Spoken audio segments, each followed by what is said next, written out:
Bonjour à tous, j'espère que vous allez bien. Je vous retrouve aujourd'hui pour le tirage de la pleine lune du jeudi 6 avril, donc pleine lune dans le signe de la Balance. J'ai réuni les trois signes d'air pour une question d'organisation, parce que ça me prend un peu trop de temps de faire les tirages par signe. Donc la prochaine fois, je m'y prendrai un peu plus en avance pour que vous puissiez avoir vos tirages particuliers. Mais là, pour cette fois, ça sera donc un tirage commun aux trois signes d'air. Alors, je commence avec les arcanes majeurs. Donc, une première carte pour voir votre état d'esprit général en entrant dans cette phase de pleine lune. Bon, je vous rappelle que c'est un tirage général qui ne pourra évidemment pas parler à tout le monde. J'espère qu'il sera quand même assez précis. Le fait de mélanger les trois signes ensemble, surtout que je n'ai pas l'habitude déjà de faire des tirages par signe astrologique. Alors là, les trois ensemble, bon, on verra. Allez, on se concentre.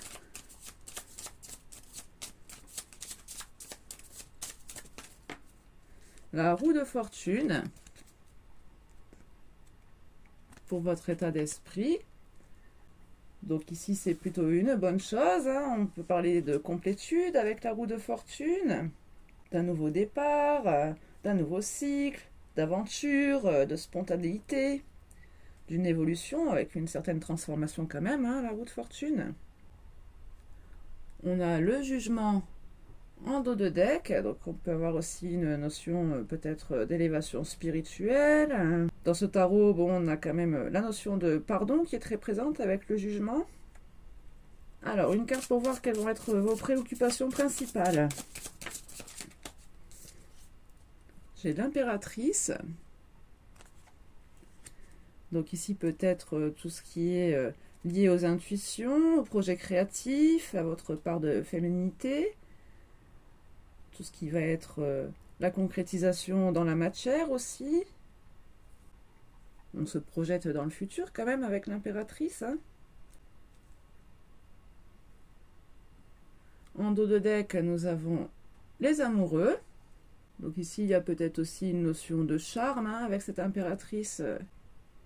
L'impératrice est sensuelle, elle use de ses charmes. Elle est très féminine, hein, c'est celle qui représente aussi la beauté, le désir, la coquetterie. Bon, avec les amoureux dans ce tarot, on nous parle surtout justement de désir, d'union, de joie. On n'a que deux protagonistes hein, d'ailleurs sur cette carte, hein, comparé à certaines autres cartes représentant trois protagonistes. Alors, une carte pour voir quel va être votre défi.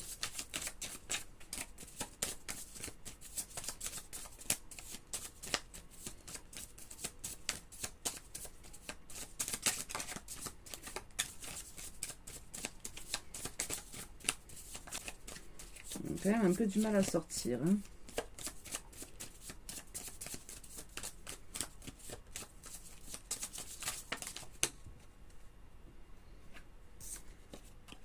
L'ermite. Donc ici, oui, peut-être qu'on a quand même bien cette notion de lumière. Hein. L'ermite se met en retrait pour y voir plus clair. Il y a une notion d'élévation spirituelle.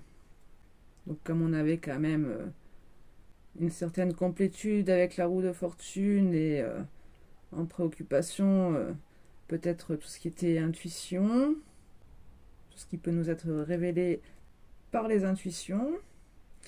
On a la tour aussi en dos de deck, hein, donc ça fait quand même penser aussi à une révélation ici. Alors, quelle va être votre force pour relever ce défi? Donc, le défi est peut-être de se mettre en retrait pour y voir clair. Sachant que c'est quand même votre grande préoccupation, c'est peut-être justement de ne pas y voir clair. Alors, la plus grande force, ça sera le soleil, hein, justement, cet éclaircissement. Peut-être aussi une notion de révélation. Avec le soleil, on nous parle de vérité, de conscience. d'une grande lumière.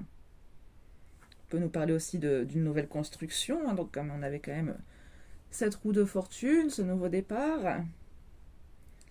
Avec le soleil, on va quand même vers une certaine harmonie, une complétude.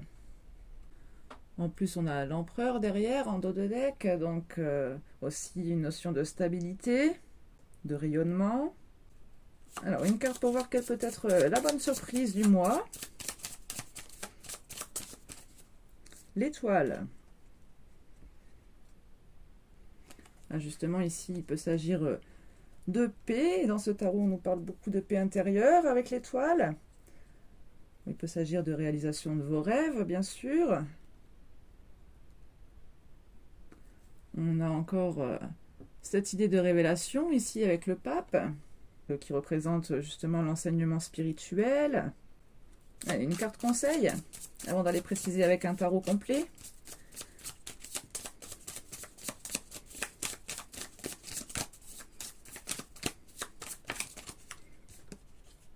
La tempérance.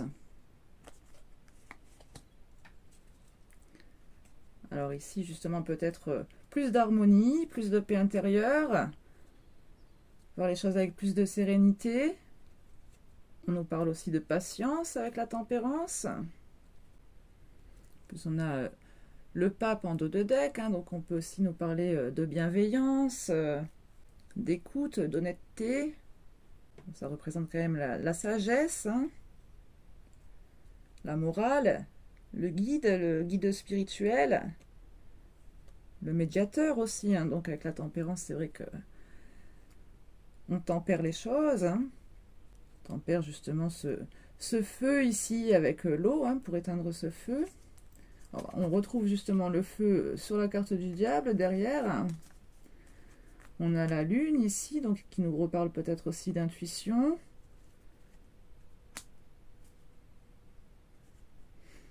Bon allez, on va préciser avec l'autre tarot. Non, la roue de fortune qui vient de retomber, mais j'ai même pas encore eu le temps de mélanger les cartes. Alors sur la roue de fortune, voilà, j'en ai deux. Je les prends, allez, je les prends toutes les deux. Donc on a un cavalier de bâton et la papesse. Alors justement, peut-être oui, un nouvel élan vers quelque chose qui vous anime, quelque chose de passionnant. Avec la papesse, on peut nous parler aussi justement de tout ce qui est intuition, élévation spirituelle. On nous parle de foi, d'ésotérisme. On a la 4 de bâton en dos de deck, donc quand même quelque chose qui va vers un succès, des bons moments de partage, du bonheur. Alors, sur l'impératrice, vos préoccupations principales. Alors, j'en ai une qui s'est retournée dans le paquet. Le valet de coupe.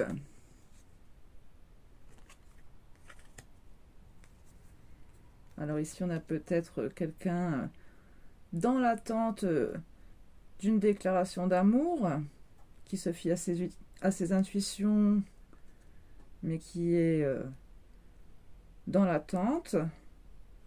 Puis on a la mort quand même en dos de deck, hein, donc quelque chose qui remue fortement, hein. La mort peut bien sûr parler de séparation, de rupture. Pour moi ici c'est ça, hein, puisque vous êtes dans l'attente. Nous avons l'empereur derrière, hein. Je suis allée voir un petit peu pour aller voir plus loin. On a ici une impératrice séparée de son empereur.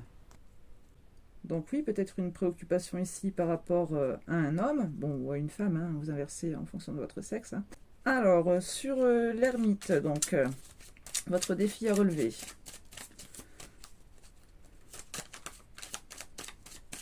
Donc oui, peut-être d'accepter cette lenteur aussi, si vous êtes dans une attente ici.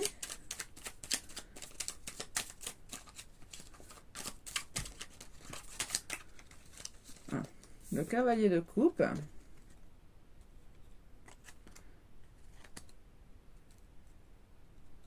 Oui, donc on vous dit bien quand même qu'il y aura certainement cette déclaration à venir, même si pour l'instant on est en 5 de coupe.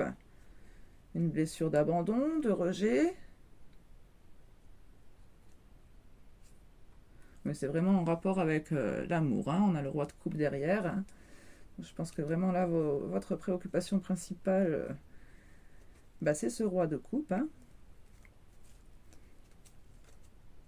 qui a peut-être justement pas encore cheminé jusqu'au roi de coupe. On le voit d'abord en valet, puis en cavalier. Alors, sur le soleil, votre plus grande force, celle qui va vous aider à traverser cette période. Le soleil, donc oui, peut-être l'éclaircissement. Ah bah oui, hein. On a vraiment cette notion aussi d'éclaircissement avec le cavalier d'épée. Parce que le cavalier d'épée fait quand même preuve d'une grande maîtrise de la pensée. Sur le long terme, on peut aussi vouloir vous apprendre les vertus de la patience et de la tempérance, justement, hein, parce que le cavalier d'épée, c'est quelqu'un de plutôt impulsif, qui va plutôt agir sur un coup de tête. Comme on conseille, on a quand même la tempérance ici. On a une reine de bâton en dos de deck, donc quelqu'un qui prend confiance en soi, qui va de l'avant pour de nouveaux projets créatifs. On a aussi ce côté sensuel, hein, qu'on retrouvait aussi avec l'impératrice, hein, chez la reine de bâton. Elles sont quand même assez semblables là-dessus.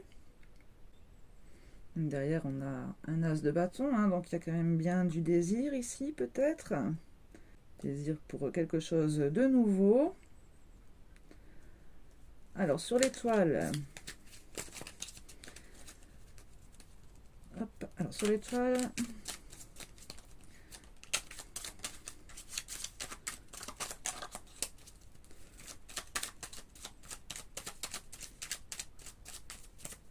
Donc, la bonne surprise. Hein. Ah bah, la victoire. Hein. On a une 6 de bâton. Une victoire pour atteindre vos rêves, hein. Donc l'étoile représente aussi tous vos rêves, vos espoirs. On a la 7 de denier en dos de deck, hein. Donc ici quand même une notion de travail pour récolter le fruit de ses efforts. Et sur la tempérance, donc la carte conseil, la 6 de denier. Ici on a aussi cette notion d'équilibre, hein, avec la 6 de denier qui tient d'ailleurs une balance dans sa main gauche, la main du cœur. Hein. Avec cette 6 de denier, on a cette envie de partage, d'équité. Et en dos de deck, nous avons la 6 d'épée. Donc ici, quelqu'un qui lâche prise. Qu'est-ce qu'on a derrière? Un as de denier. Donc quand même quelque chose qui se concrétise, quelque chose de nouveau dans la matière. Il peut aussi y avoir cette idée de connexion au divin avec l'as de denier. Hein.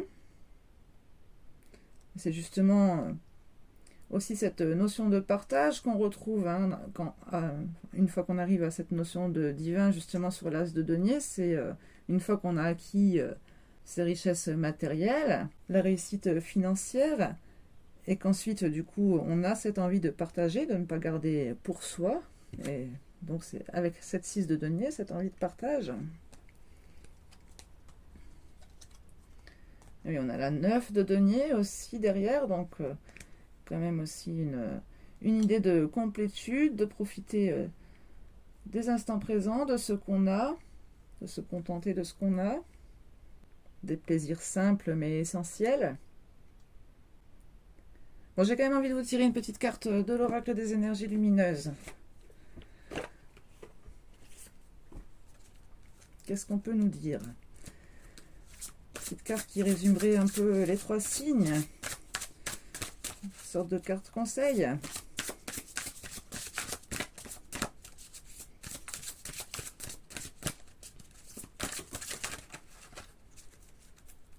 Alors en dos de deck, j'ai le chakra de la gorge. Ici, qu'est-ce qu'on a? La reliance. Alors je vais vous lire les 2 paragraphes. Je commence toujours d'abord par le paragraphe le plus négatif, on va dire, hein, comme si la carte était tombée à l'envers, j'imagine. Et ensuite, je lis le second, qui est donc une affirmation plus positive, dans le sens où ça peut aussi vous aider à vous répéter cette affirmation positive, hein, pour l'intérioriser. Alors, j'ai besoin de travailler ma reliance à la vie, à la nature, aux autres. J'ai l'impression qu'il me manque quelque chose, que je cherche constamment sans trouver. Je ne trouve pas ma place dans ce monde et j'essaie, en vain, de chercher sans comprendre. D'où ce besoin d'éclaircissement qu'on avait dans votre défi avec l'ermite.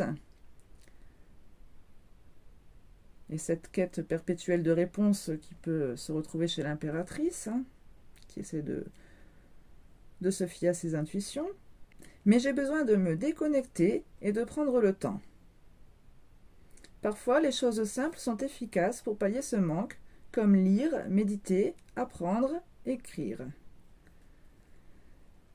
Et voilà, vous déconnecter, on le voyait avec ce lâcher-prise.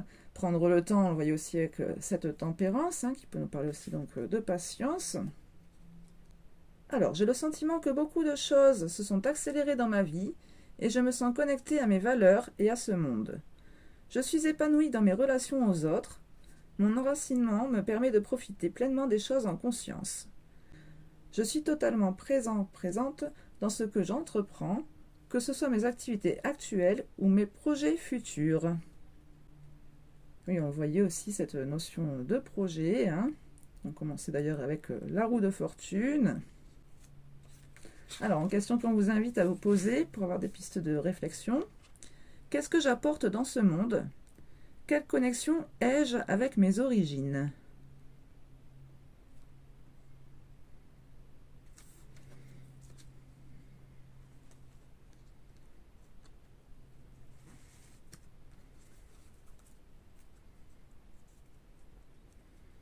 Donc ici, on a une notion d'ancrage, ça fait partie aussi du chakra racine. Bon, on avait aussi donc le chakra de la gorge en dos de deck, donc peut-être pour certains aussi un problème de communication. On a la connaissance ultime derrière. Voilà. Ici, dans votre tirage, j'ai quand même l'impression que vous êtes sur un parcours type flamme jumelle, qui vous demande de travailler sur vous, d'être patient, de rester ancré. On a quand même eu plusieurs fois la notion de couple sacré. On avait l'impératrice et l'empereur, le pape et la papesse, la 4 de bâton, qui pour moi représente les flammes jumelles. On vous sent un peu perdu dans vos intuitions, mais tout va bientôt s'éclairer. On vous annonce une victoire d'ailleurs avec cette 4 de bâton. Et on a aussi la 6 de bâton, donc un succès. Bon, bah, j'espère que vous me direz ce que vous en avez pensé dans les commentaires, parce que pour moi c'était quand même un peu compliqué ce tirage. J'espère que ce sera plus simple à la prochaine pleine lune, quand je vous ferai votre tirage particulier, en m'y prenant bien à l'avance, pour ne pas être prise de court comme aujourd'hui. Et donc je vous dis à très bientôt pour un prochain tirage. Portez-vous bien.